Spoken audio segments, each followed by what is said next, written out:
This is me meeting Noah Kagan. This is Noah Kagan. I've been wanting to meet him since 2015. So if you're not familiar with who Noah Kagan is, he is an 8-figure entrepreneur, been the first 50 employees of a few big companies like Facebook. I decided I wanted to meet him, and since I've been traveling the country, I figured might as well stop in Austin, Texas, where he lives, and see if I can actually meet him in person.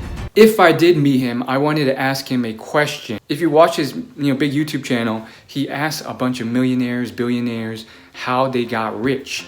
I wanted to flip it on him and ask him that question. So the problem was, how do I actually get him to say yes to meeting me? At first, I've been reaching out to him in various ways, and he was actually kind enough to respond on Instagram, and he surprisingly said, yeah, let's do it. Turns out my road trip around the country has been taking longer than expected, and I still hadn't reached Austin. So the problem with that is maybe he changed his mind. So as I got closer to Texas, I reached out again, and unfortunately his answer had now changed to a maybe. So as I got close to Austin, I reached out again, emphasizing it wouldn't take long and it would be very fulfilling, and he ultimately decided, okay, you can meet me. I'm hosting this panel for content creators. See if you can apply. I registered as an attendee, and yes, I made it happen. Now, the days leading up to this conference, I was hyped. It was the main thing I was thinking about in my free time, and I was like, how is this gonna go? Is he gonna like me? Am I gonna only be able to see him from afar as a panelist? Until the day of the conference, when probably the worst thing that could happen happened. All right, I've begun my drive to see Noah Kagan.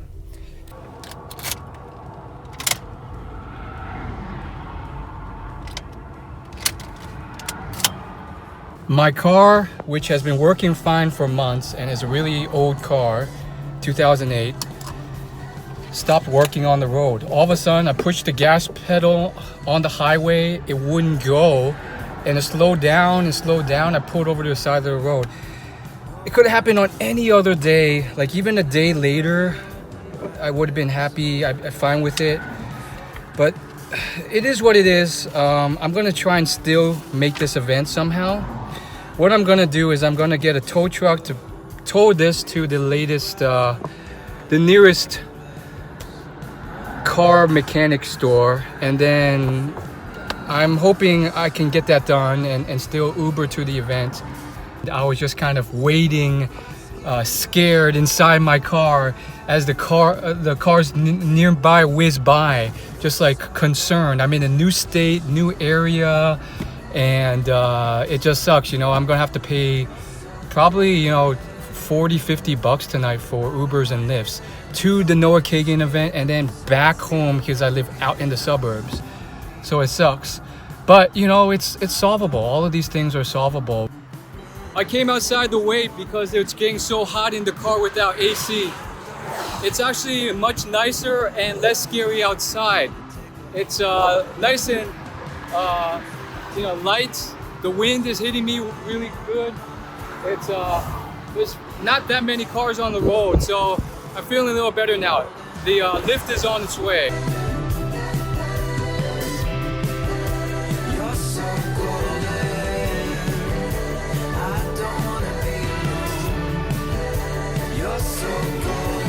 That Lyft driver had some of the most interesting stories, telling me about how he bought a $400 car, lasted him a year, 2 years, and it worked perfectly, no problems. Anyhow, made it. Noah Kagan, finally gonna meet him, potentially.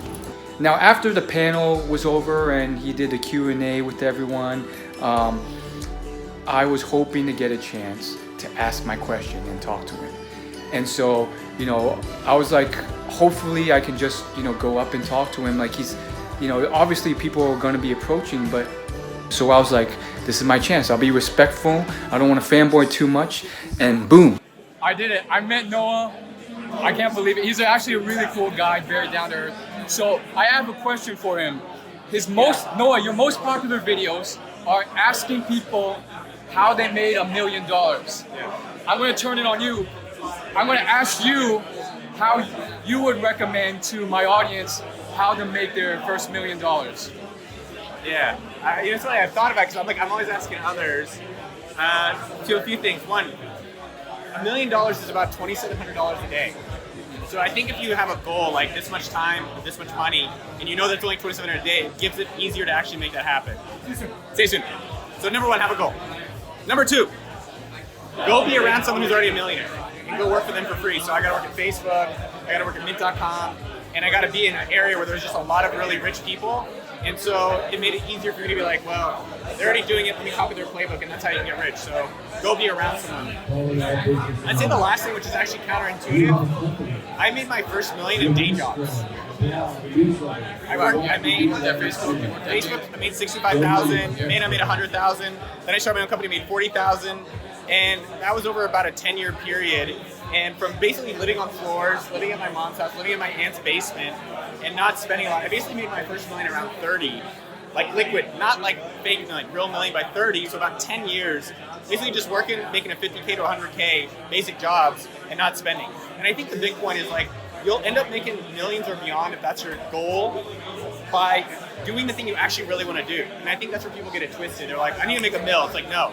You need to find the thing you really want to do, and ideally you can get paid for it. And you can find that. So for me, it was promoting products. So I made millions doing AdSumo because it was like, I like products, software products, I like deals, and I like promoting things.